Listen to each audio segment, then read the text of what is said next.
বলিউডের ডন ফ্র্যাঞ্চাইজি থেকে শাহরুখ খানের সরে যাওয়া এবং রণবীর সিংয়ের স্থলাভিষিক্ত হওয়া নিয়ে আলোচনা কম হয়নি।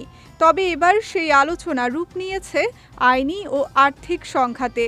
ডন 3 প্রজেক্ট থেকে রণবীর সিং সরে দাঁড়ানোর পর প্রযোজনা সংস্থা এক্সেল এন্টারটেইনমেন্টের সঙ্গে বড়সড় দ্বন্দ্বে জড়িয়েছেন এই অভিনেতা।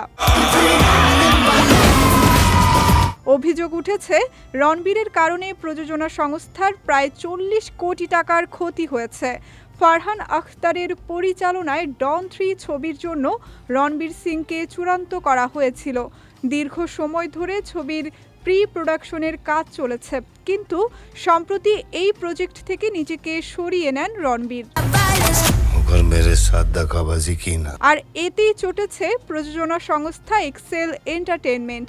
এই প্রযোজনা সংস্থার দাবি অনুযায়ী প্রি প্রোডাকশন পর্যায়ে যে 40 কোটি টাকা খরচ হয়েছে তার দায়ভার রণবীর সিংকেও নিতে হবে। এই আর্থিক ক্ষতি পূরণ না হওয়ায় বিষয়টি এখন আইনি মোড় নিয়েছে। এক্সেল এন্টারটেইনমেন্টের মতে, অভিনেতা শেষ মুহূর্তে সরে যাওয়ায় তাদের সমস্ত পরিকল্পনা থমকে গিয়েছে। রণবীরের টিমের পক্ষ থেকে জানানো হয়েছে, একজন অভিনেতা হিসেবে যে কোনো প্রজেক্ট থেকে সরে আসার পূর্ণ অধিকার তার রয়েছে। প্রজেক্টের প্রাথমিক পর্যায়ে তিনি রাজি থাকলেও পরবর্তী সময়ে চিত্রনাট্য বা অন্যান্য কারিগরি বিষয়ে অনেক পরিবর্তন আনা হয়েছে।